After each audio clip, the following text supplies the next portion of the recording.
Hello, Allahu Akbar, the Baha'i greeting to all the people of the earth, the planet.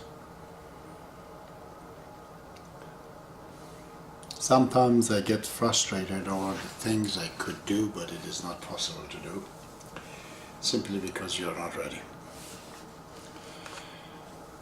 Anyways, I'm gonna have to go back to my topic. Tonight I'm going to be talking to you about the myth and the fact on one of the most important Islamic topic and subject called, as I said before, Qiyamah, or Day of Resurrection. Qiyamah, it is also called not Yom al-Qiyamah, Yom al-Sa'ah, Yom al-Talaq, the day of separation, Yom al-Hisab, the day of reckoning. Simply it's called as-Sa'ah, means the hour. All that in Quran refers to the day of resurrection. There's a lot of myth goes with it and a lot of facts. The fact of the day of resurrection in Islam, as it has been originally in the eye of many people and in the early Muslims, it's a reference to the appearance of a new prophet of God. For example, in Quran, in the chapter called Moon, it says اقتربت الساعة وانشق القمر. اقتربت, it's a past tense. It says that it came near. What? Sa'a, the day of resurrection, came near. And the moon split. The actual moon is split, that's what it says. Now, splitting of the moon, it seems irrational, but almost all the interpreters, they call them mufassir. Every one of them, and they talk about this small chapter called the moon, and about this verse, Anshaqul Qamar, cutting the moon, splitting the moon into two. They say that this actually happened at the time of Muhammad. Well, there are many arguments about that. Some people say, well, it might have been something happened in heaven. It wasn't a splitting, but it looked like that, or it seemed that way. We're not going to go detail whether how it did happen. But my point here to do is that it says the hour, as-sa'a, became near, and the moon split. So this happened in the past. That means sa'a happened already once. When? At the time of Muhammad. So, and in many tradition always says, La taqum as-sa'a hatta taqum al-qa'am. We have many times. Day of resurrection will not happen unless the Mehdi Qa'im, the resurrector, to appear. So, coming of the Qa'im, the promised one of Islam, the Mehdi, it is associated with the day of resurrection. The two words are the derivative of each other. Qiyamah means the standing up, Qa'im means the person who stood. Standing person, Qa'im. When you're standing, you're Qa'im. And the action of the Qa'im, which is a standing, is called Qiyamah. Qiyamah means the standing. So, the best one of them is from Imam Ali, which I've seen it personally. It is in the book called Nahjul Balagha, and in the homily, khutbah, homily number 107, page 322, it says, أسفرت الساعة عن وجهها وظهرت العلامة لمتبسمها. It says, Asfarat as-sa'a, sa'a again. It says the day of resurrection, the veil came off the day of resurrection. This homily is nothing but, in the book it says too, Imam Ali describing, admiring, appreciating the Prophet Muhammad. And about him, he says, when you came asfarat as-sa'a, the sa'at, the day of resurrection, took its veil off. وَظَهَرَتْ الْعَلَامَةِ, those who are understanding it, they have seen all the sign appeared. So we can see the coming of the Muhammad was also associated with Qiyamah. But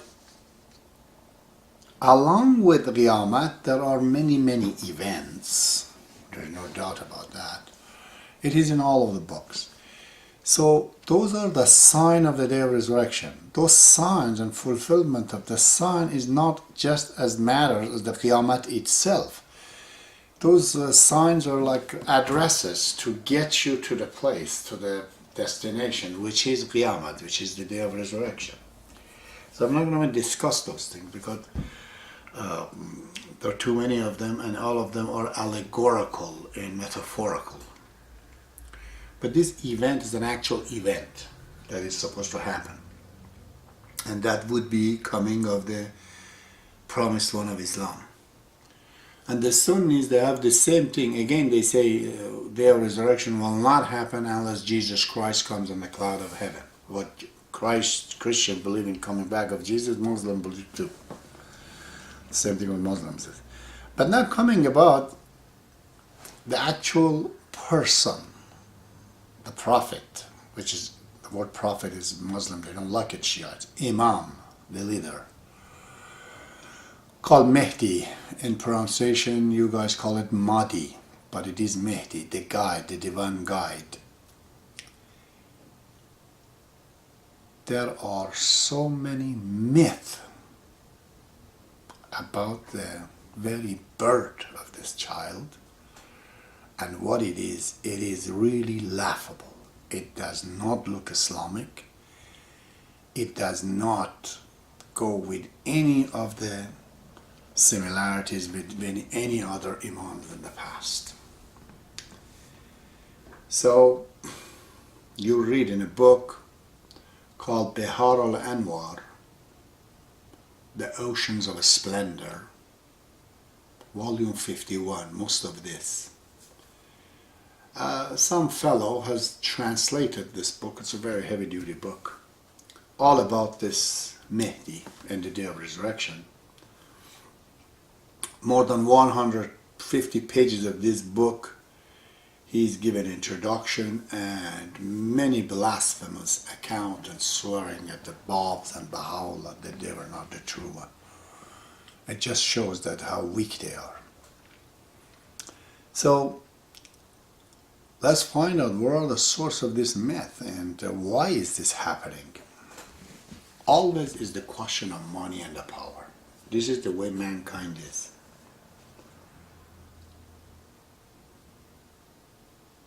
I told you the last Imam, the 11th Imam, who died I think at age 27, he was very young. They call him Askari, Hassan the Askari. Askar means army, and he was kept within the army. They were watching to see if he has a son to come out and kill him. This is true. They were afraid because this myth was among the Muslims. How much of it is myth or how much of it was real? It is a real thing when you study, because all the Imam, including Muhammad, they all talk about his coming and the fact that he's going to bring justice and fairness to the world.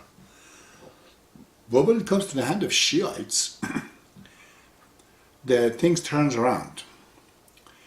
You have to know the fact that Iranian, they become Shiites, which is the follower of the 11th Imam, happen to be the real, the truth. But their turning towards it was more political. Because simply they saw the Arabs, they follow Omar, Osman, Abu Bakr, which are the caliphs, they're all from Saudi Arabia.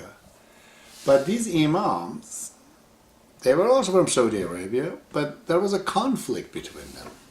And in this conflict, Imam Hussein, the grandson of Muhammad, died by the hand of Arabs.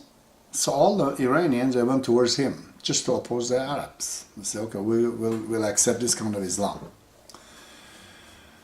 And most of the Imams actually, they married Persian women, Persian wives. So most of the Imams, genetically speaking, they were more Iranian than they were of Arab blood.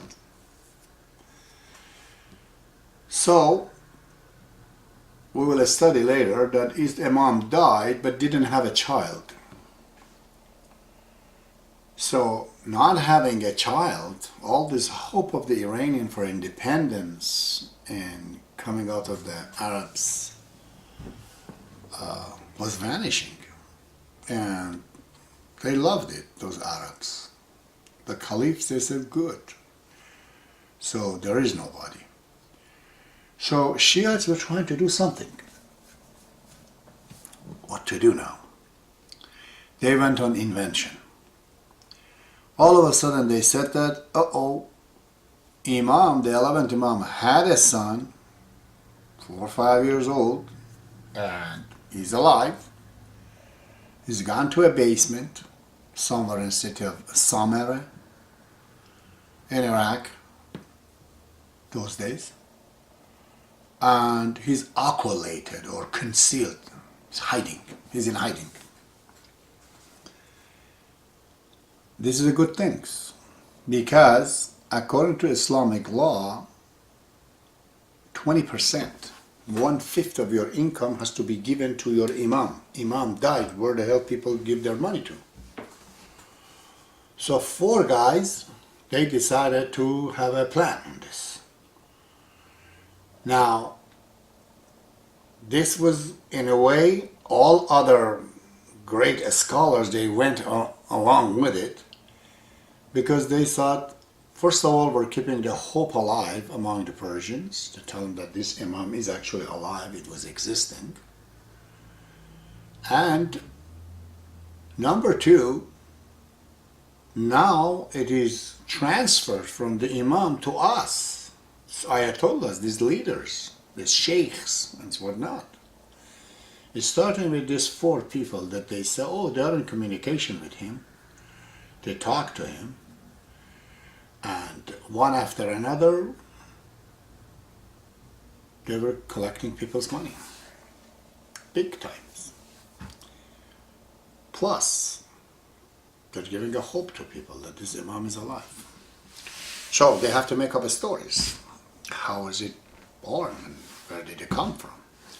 Here we're going into some really unbelievable stories that does not look anything like Islamic history, the birth of Muhammad, the birth of Imam Ali. Any one of the Imam was not like this last one, the way it has been narrated.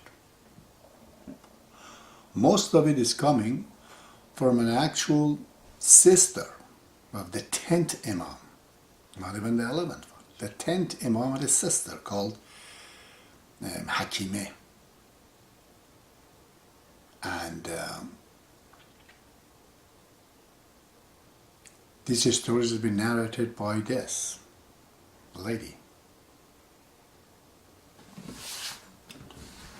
And this kind of a storytelling is still among them.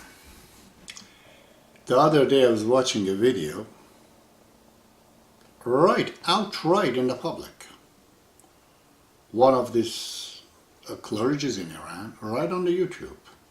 He was saying the Persian leader in Iran, one was born out of his mother's womb, he spoke, he said, Ya Ali, oh Ali, help me. Because we heard the midwife was saying, oh, may Ali to be your helper. This is the story. They keep making myth. They like it. It makes money. It puts them into power. But it also, in the course of time, will bring their demise, you see, because it's not true.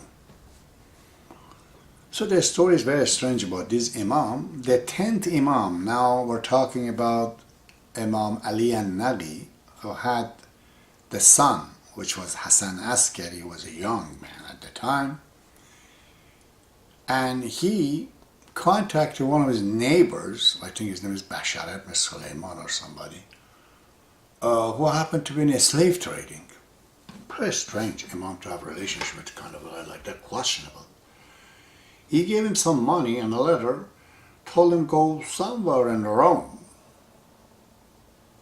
Probably he meant somewhere in Turkey, from Iraq, from Medina, come all the way down to up to Turkey and those places where Rome was those days there, past even those. He says you go on there and you're going to find a slave girl. And you'll find her and go and pay the money and get her and bring her over here. That's really strange. So this fellow says, I went there and was right in the market. We saw a lot of Arabs were buying, and somebody wanted to buy some girl for, I don't know, 200 dirham. And the girl didn't want to, and I go and I said that this is a letter I have, give it to her, and she reads it and she cries, says, sell me to this man. Very strange. So the guy buys her. It's a slave. Bring her back to Imam. What's your name? He says, Nargis. What's your father? My father is Joshua, the Caesar of the Rome. The Caesar of the Rome, Joshua? Whose ancestor reaches to Simon, the apostle of Jesus Christ, the disciple of Jesus Christ. Well, this is 20th century. It's not easy to lie, eh? So we'll go read it. There is no such a Caesar in the Rome at that time. It was Basil the First, or Basil the First, who was not a Jewish man, was not a Semitic man. It says everywhere. It was a Macedonian, Slavic. How did this come in? And the daughter of Caesar is being sold as a slave? Because in the battle, Muslims, she goes and says, oh yeah, I had a dream, I had to turn myself into the slaves to become there and whatnot. So then he brings her to wherever, Medina, and he marries the son of the Imam. She's the 11th Imam, now is marrying this slave to have a child out of this Roman slave, as the book says. The book of Shiites, every day is preached in Iran. And so the child, but when you read the book, you see this Hakima Khatun, if the same stories, with a different version, of a woman whose name is not Nargis or Nargis, but her name is Susan. Which one would you believe now? Then you read the book, the name is Hamet, the name is Seigal. All kind of different names. The name of the mothers changes so much. And then you read somewhere else in the same book a story of the last king of Iran captured by the Muslim, killed. And also all of a sudden this last king, which is, pagan, according to the Muslim, Yazdegerd, he says, for my children somebody will come to rule and this and that. This is a pagan king, supposedly. How does he prophesy from his descendants somebody coming? Now we're jumping all of a sudden from Rome to Persia to Iran, where the embattled king of Iran by the Arabs says that from my descendant comes somebody that will rule and bring justice. And the guy who heard this asked the Imam, now he's the authority, a Muslim authority. And the Imam said that, he's referring to the Mehdi, the Qa'im. because his mother is the daughter of Yazdegerd, the king of Iran. What do we do now? Yazdegerd is the king, Caesar of the Rome, the name Joshua doesn't exist, the woman Nargis, then it changes to Susan, and then changes to another girl from Iran. A total conundrum. So it is sometimes that in the fasting days it says in Sha'ban, which is not usually a fasting month, but there was fasting apparently. Imam calls his sister, this Hakimah, come over tonight, calls him auntie. Now we're talking about the 11th Imam, who's addressing the Halimah. Come over tonight for opening our fast in the evening. And there she says, oh, I saw the woman, Nargis. This was very amazing.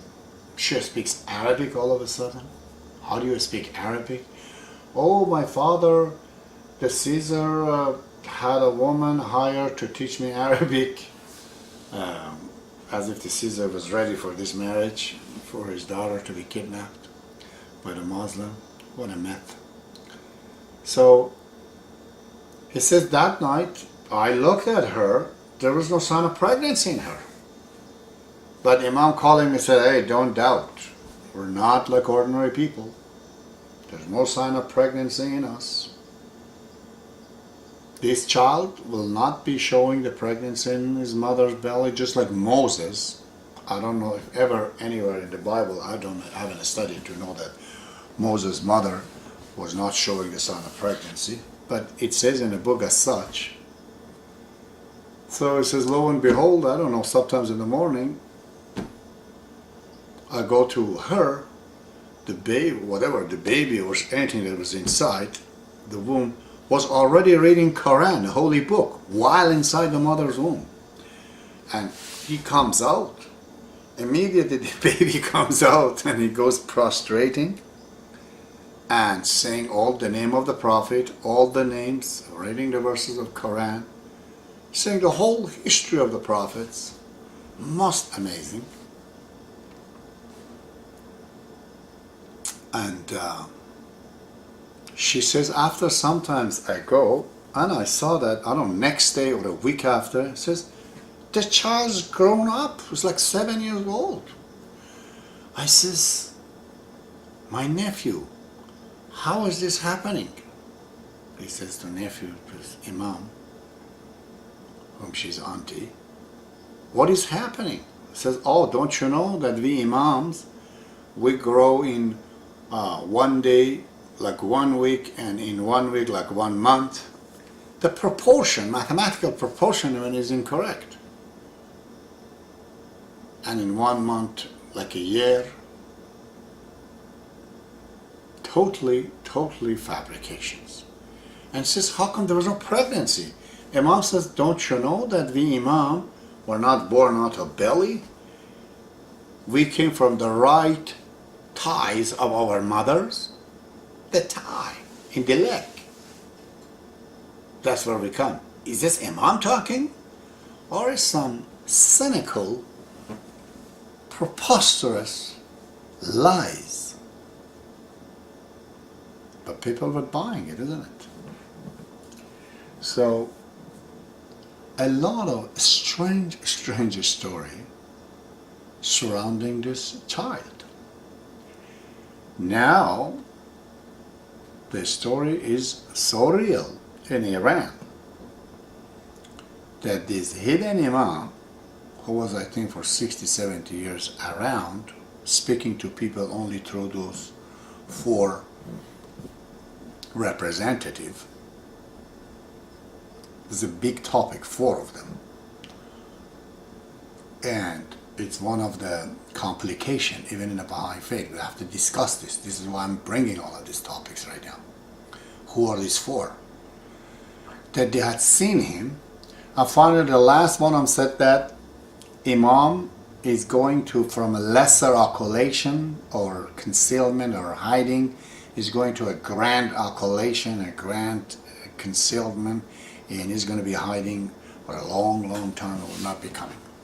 So there's two gaybat. Gaybat means occultation, concealment, hiding, two hiding. One was 60, 70 years, and then after that, forever. He's alive, well, right now, walking among us, talking among us. He's with us. Persians in Iran, if you say this Imam doesn't exist, you sign your death warrant right there. And this is why they're killing the Baha'is in Iran. This is why they killed so many thousands of Babis, because they said that the claim of the Bab to be the promised one, the Mehdi, is simply incorrect because he's born in our time.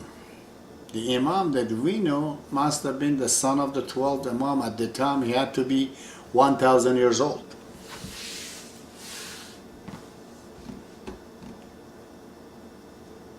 Now there are many writing in Islam that are authentic, and they're completely confronting these blasphemous stories.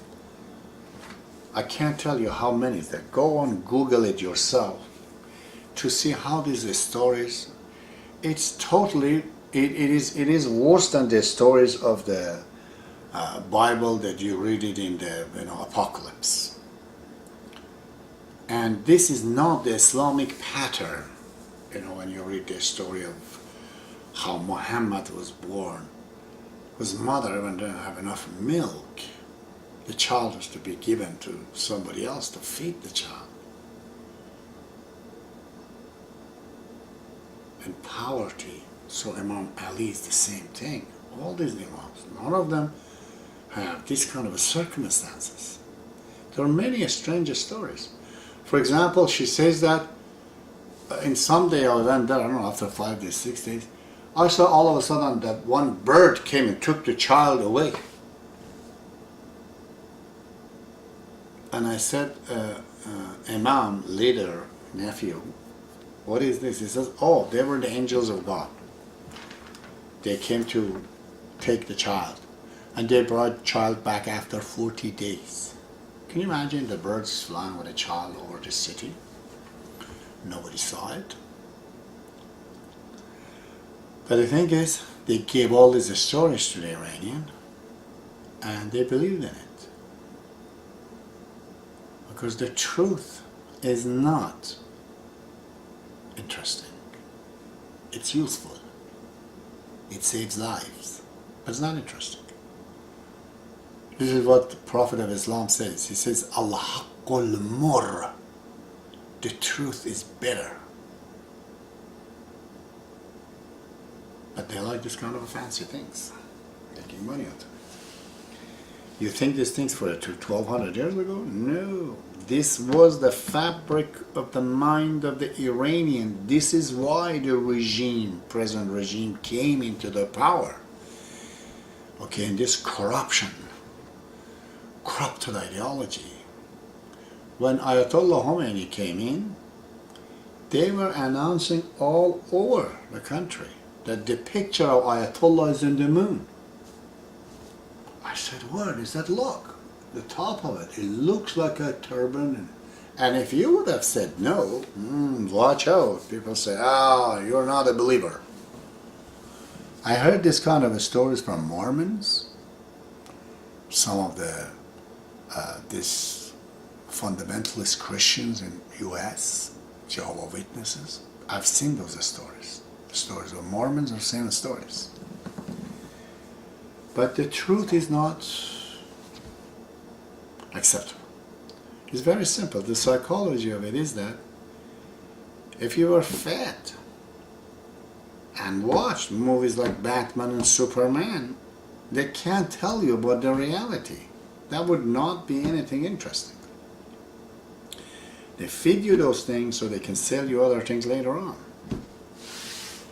Now the regime, present regime of Iran, who came on the hip of these lies, this myth, know their problem. Every day in Iran, go on, look at today, Googles for yourself, Google it out. The concealed Imam, the 12th Imam, Mehdi.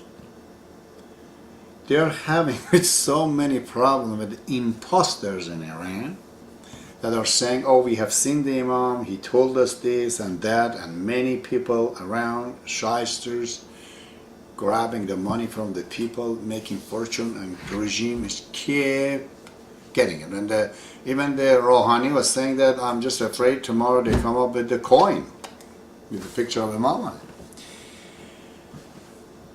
I looked at it, there had been hundreds of cases of people believing that Imam talked to them and they went to him, and simply, one of them actually came to the office of the minister that tell to minister, I am the 12th Imam if he wants to come and see me. So it's not like here that they're crazy, like that Koresh guy, Koresh in Waco, Texas. These guys, they know what they're doing because they want to make money. They see how the regime came into power, so they're trying to do those things. So it's pretty strange, the myth surrounding the birth of this child and what he does even in the future. So none of this works with the rest of the Islam. Imam Ali says, if a hadith, which means a tradition, something outside of Quran, if it is being told, you have to look and try to compare it to the content of Quran, and if it is not right, you should not accept it. So, pretty strange, eh? Stuff that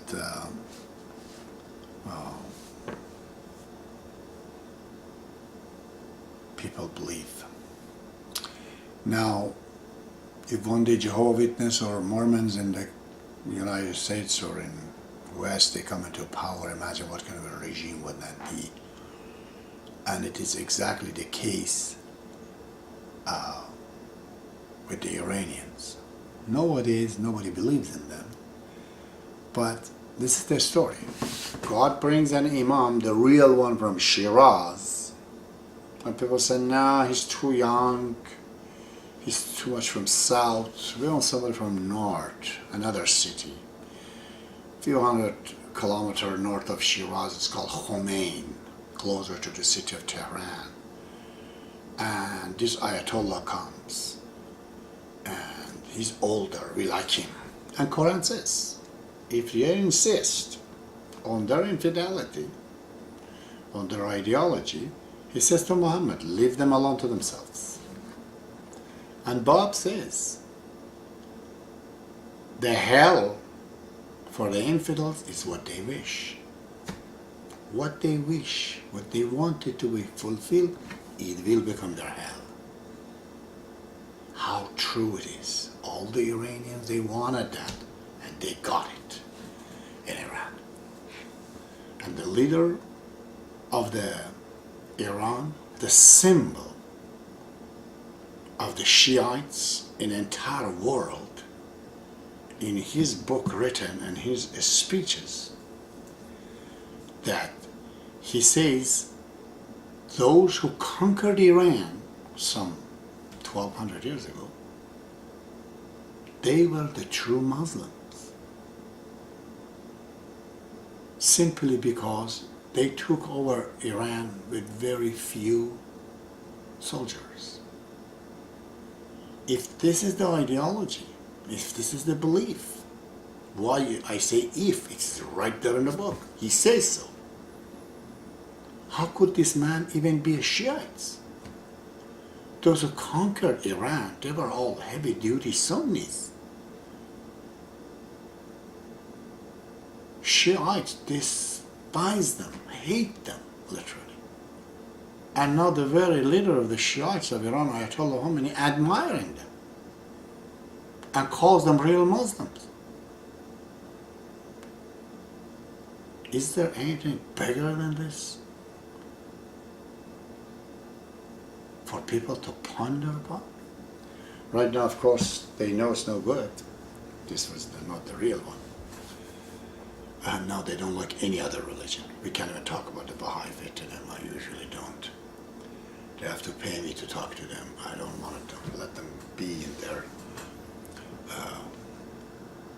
blasphemous living and life till they find out. When they go on and see few war, like the First World War, Second World War, like the Europeans and Americans, then they know war is not good and violence is not working and they have to go towards the science. Anyways, this was the myth, but next time I'm going to talk about the actual fact about who the Qaim is, who is this Mehdi, who is this promised one of Islam, when is he coming, where is he coming, and what is he bringing. But one of the things that the first objection of the Bab, that why the Muslim they didn't accept him, though he gave his life, though 20,000 people died for him, there are few. One of them was that he's not the son of the 12 Imam and he's not 1,000 years old, he's just born. The second, that he says he's a prophet of God, but Muhammad is the last of the prophet. So this is another big myth among the Muslims, that they believe Muhammad is the seal of the prophet and is the last one of them. I'm going to have to investigate that topic next time for you. Allah Hafiz you.